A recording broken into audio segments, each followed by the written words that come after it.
Shalom and welcome to another in our series of podcasts from Temple Beth Am, a dynamic center for conservative Judaism in Los Angeles. This is a recording of Parenting Through the Parsha with Rabbi Matt Shapiro. Hi, everyone, and welcome to Parenting Through the Parsha. I'm still thinking about, even though we're well into the week, this past Sunday, which was really full. It was a really, really full Sunday.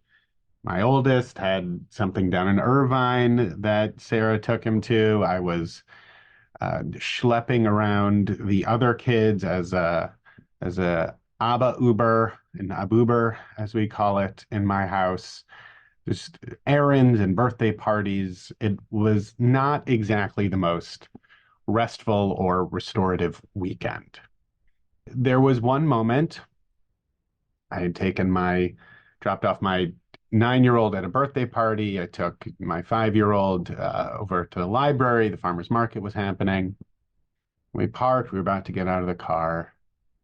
And he saw a word and he said, Abba, that says parking, P-A-R-K-I-N-G. I know you guys know how to spell parking, but he spelled it out.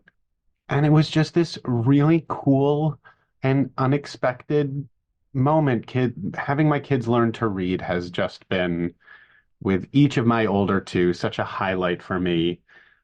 And now that my youngest is moving through kindergarten and really not on the cusp of, but becoming a reader, it's so cool. It's just a great moment. And it was this moment where I was able to recognize, he's getting it. He's really figuring out this essential and beautiful skill of being a human in the world that I'm so grateful for.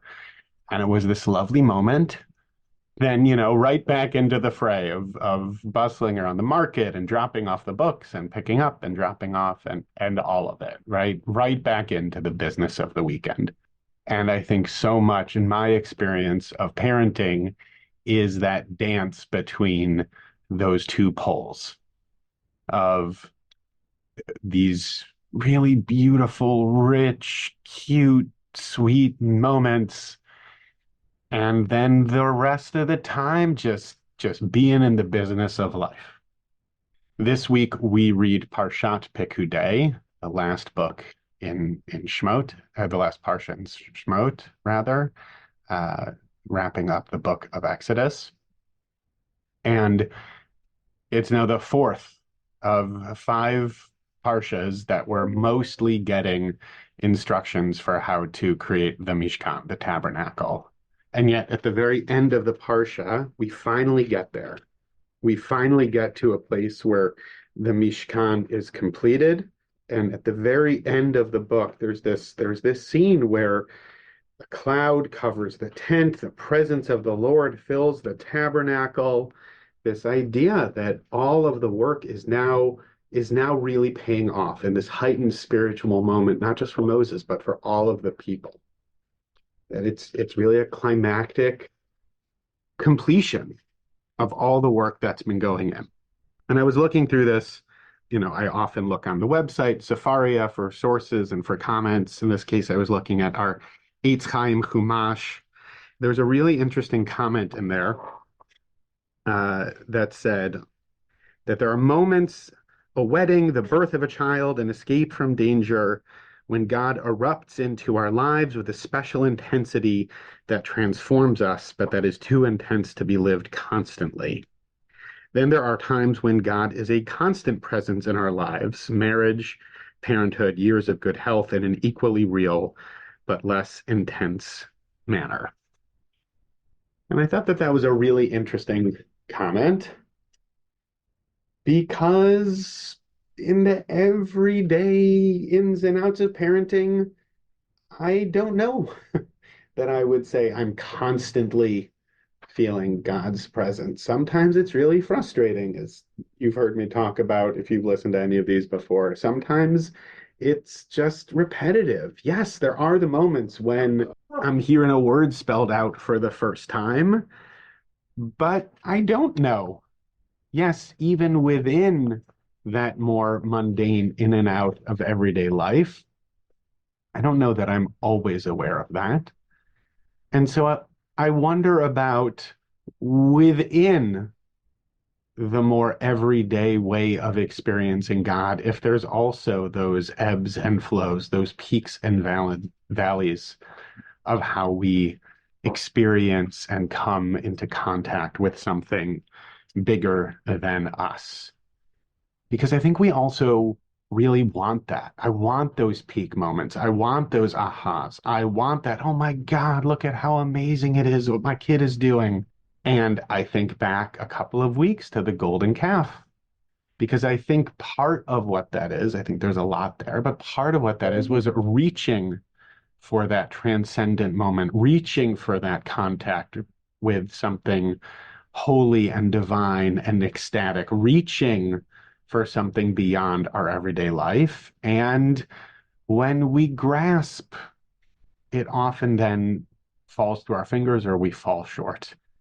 And I've had moments like that as a parent, right? The construct that comes to mind is if my kid is doing something, that I think is awesome or cute or really unique, that I go to reach for my phone to take a picture or record a video, and then by the time I take out my phone, it's gone.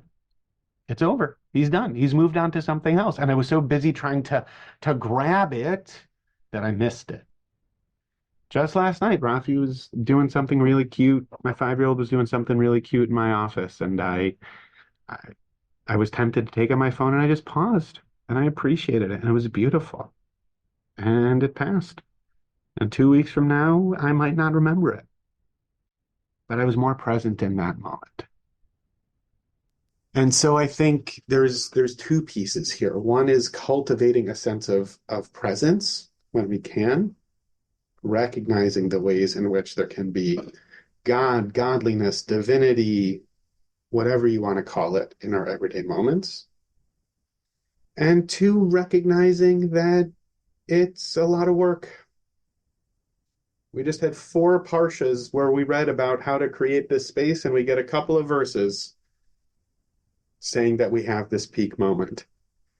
And I think that portion translates to parenting pretty accurately. And it's still worth it, and it's still difficult, and both those things are true. We're ending the book of Exodus with this Parsha, and whenever we conclude a book of the Torah, we conclude by saying Chazak, Chazak, Venit Chazek, which can be translated, of course, a number of different ways, but usually as we are strong, and we will be strengthened. And so I wish all of us, certainly including myself, strength to recognize the beautiful moments that come our way, strength to do the work to create the scaffolding and the space for those beautiful moments.